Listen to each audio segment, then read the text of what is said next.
ભાવનગરની વિશ્વવિખ્યાત સંસ્થા central salt and marine chemicals research institute તરફથી વીજળી કે કેમિકલના ઉપયોગ વિના ગંદા પાણીને શુદ્ધ કરતી ક્રાંતિકારી સ્માર્ટ વેટલેન્ડ સિસ્ટમ વિકસાવવામાં આવી છે।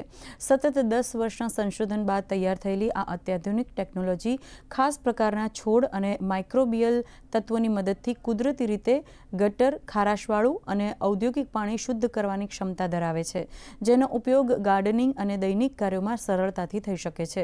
ભાવનગરમાં સફળ પરીક્ષણ બાદ હવે આ ટેકનોલોજી અમદાવાદ અને નાગપુર સુધી વિસ્તરી રહી છે અને તેમાં 5 અલગ-અલગ તબક્કામાં પાણીના શુદ્ધિકરણની પ્રક્રિયા હાથ ધરવામાં આવે છે।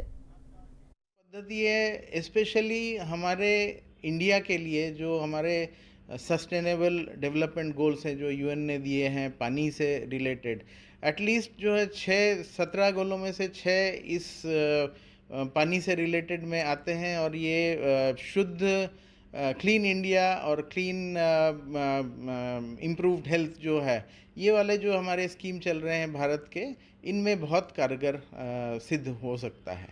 ये रूरल एरिया इंडिया का जितना है, कोस्टल सेटिंग्स जो है जहाँ पे थोड़ा सैलिनिटी रहता है पानी में, कहीं पे भी भारत के हिसाब से कहीं पे जगह पे भारत में लगा सकते हैं एंड उसमें लोकल में जो चीज़ अवेलेबल होता है उसको हम यूज़ करके उसमें लेते हैं। जैसे वनस्पति हो गया, उसमें कुछ मीडिया हो गया एंड उसमें माइक्रो जो होते हैं बैक्टीरिया होते हैं वो काम करते हैं उसमें, एंड उसमें इलेक्ट्रोएक्टिव कंपोनेंट है जो फास्टर ट्रीटमेंट करता है पानी को।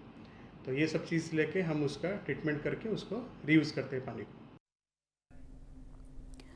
જૂનાગઢના નવનિર્મિત નરસિંહ મહેતા સરોવરમાં દેશ વિદેશના 111 જેટલા વિવિધ પ્રજાતિના પક્ષીઓનું આગમન નોંધાયું છે।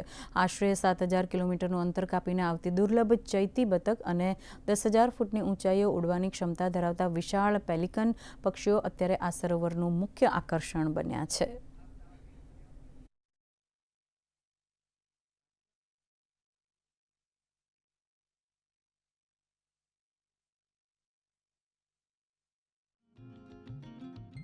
નરસિંહ મહેતા સરોવરમાં ઘણા બધા પક્ષીઓ વર્ષના જુદા જુદા સમયગાળા દરમિયાન આવતા જોવા મળે છે અને અત્યાર સુધીમાં મેં પોતે 85 જેટલી સ્પીસીઝ રેકોર્ડ કરેલી છે। રફ એક એવું પક્ષી છે કે જે ઠંડા પ્રદેશો ઉપર નોર્ધન રિજિયનમાંથી આવે શિયાળો ગાળવા માટે અહીંયા। ગડવાલને પણ અહીંયા નોંધેલા છે।